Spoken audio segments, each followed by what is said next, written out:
Sepanjang pekan ini saling unjuk kekuatan terjadi di Laut Cina Selatan, LCS. April yang sedang menuju musim panas sepertinya didahului oleh situasi panas melebihi situasi sebelumnya. April menjelang bulan Ramadan di LCS ternyata justru mulai menunjukkan suasana kegelisahan dan kegerahan luar biasa. Meski belum sampai mengguncang bursa saham dan pasar uang dunia, namun adrenalin militer di LCS sepekan terakhir melonjak drastis. Perairan strategis yang kaya sumber daya mineral itu didatangi berbagai konvoi angkatan laut. Masing-masing ingin tampil menunjukkan tajinya.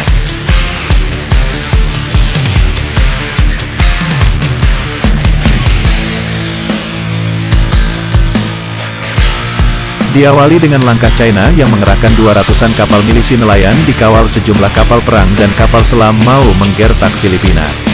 Maka berbaris rapatlah 200-an kapal milisi itu menghadap ke timur di perairan zona ekonomi eksklusif Filipina, seperti ingin mengadakan upacara bendera unjuk kekuatan. Namun Filipina tidak kalah gertak, angkatan laut siaga penuh, sejumlah kapal perang dikirim berdekatan dengan lokasi berkumpulnya ratusan kapal milisi China. Termasuk mengerahkan jet tempur FA-50 yang baru dibeli dari Korsel.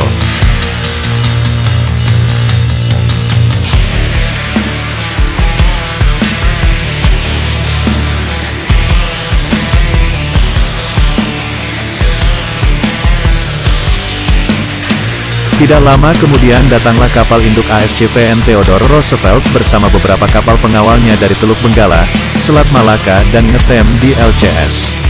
Di perairan dekat Anambas sejumlah jet tempur F-18 Hornet dari kapal induk AS ini melakukan manuver latihan tempur bersama dengan jet tempur Sukhoi dan F-18 Malaysia selama 2 hari.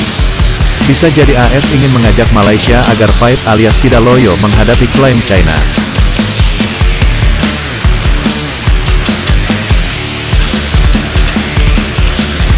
Soalnya di antara negara yang tumpang tindih klaim di ASEAN hanya Malaysia yang terkesan tidak ngotot. Sementara itu di lokasi yang berbeda tapi masih dalam satu kawasan, Vietnam tanpa pengumuman sebelumnya tampil mengejutkan, unjuk gigi dengan melakukan latihan tempur laut skala besar mengerahkan sejumlah kapal perang, kapal selam dan jet tempur.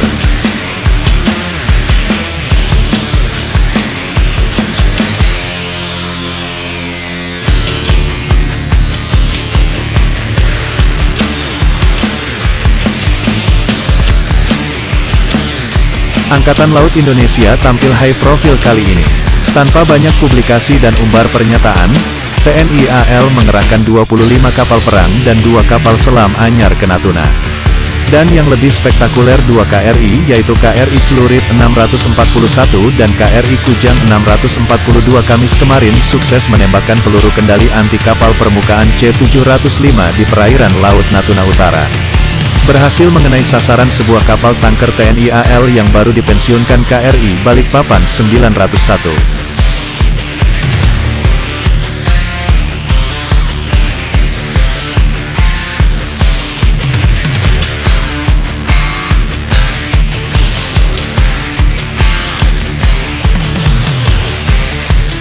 Tidak itu saja unjuk kekuatannya, malamnya digelar serial simulasi pertempuran anti serangan udara. Serial berikutnya pasukan marinir TNI AL melakukan operasi pendaratan pasukan di pantai Dabo Singkep tentu dengan dukungan sejumlah KRI.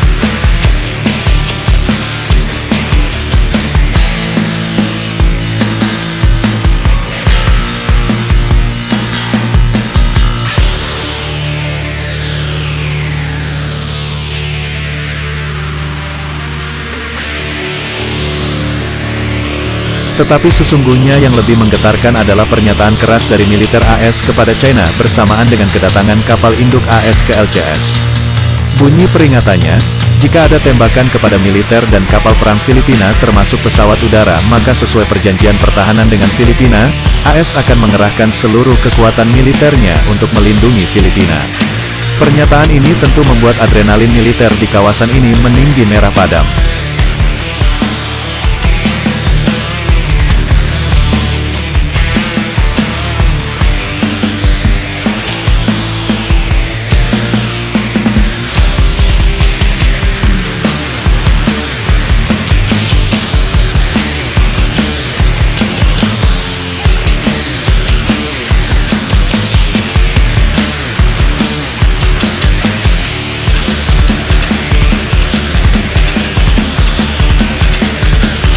Perkembangan terkini di tengah hiruk-pikuk LCS, armada kapal perang Perancis jenis LHD Mistral Class dan fregat pengawalnya sedang rehat di pangkalan TNI AL Sabang sebelum menuju LCS.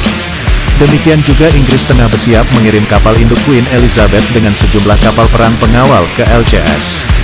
Sementara TNI AL dalam waktu dekat ini setelah Idul Fitri akan menggelar latihan puncak Armada Jaya 2021 di perairan Laut Natuna Utara.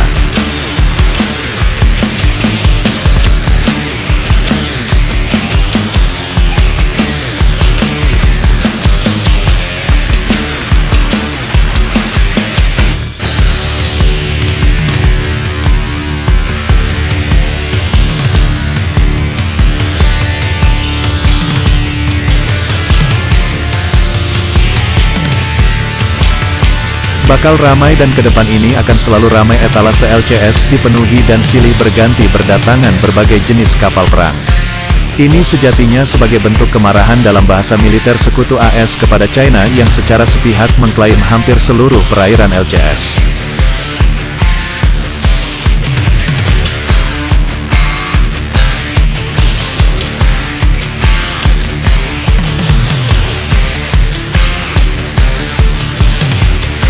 Masa depan LCS sangat bergantung pada sikap China karena dia yang memulai dan secara hukum laut internasional dia salah. Bagaimanapun persoalan klaim tidak bisa diselesaikan secara militer apalagi jelas menyalahi konvensi internasional. Mestinya diselesaikan secara adat, secara dialog, secara baik-baik, terhormat. Jangan mentang-mentang bisa membangun kekuatan militer super hebat lalu menganggap persoalan klaim bisa diselesaikan dengan cara preman. Jangan sampai dunia memberikan opini sebagai negeri dengan kemampuan diplomasi di bawah standar alias egois.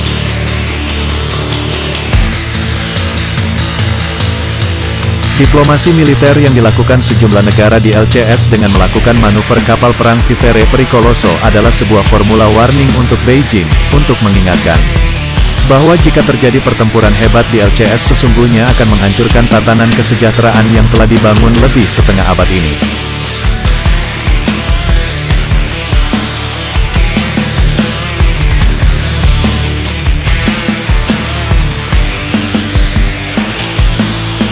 Maka sebelum itu terjadi, perlu upaya ekstraordinari para diplomat ASEAN, Australia, Jepang, China, AS, Inggris, Perancis, Jerman dan PBB melakukan safari silaturahim terus-menerus. Musik pengiringnya adalah orkestra berbagai kapal perang teknologi terkini melakukan kontestasi keunggulan. Lirik lagunya, Anda khidmat kami hormat, Anda kumat kami babat.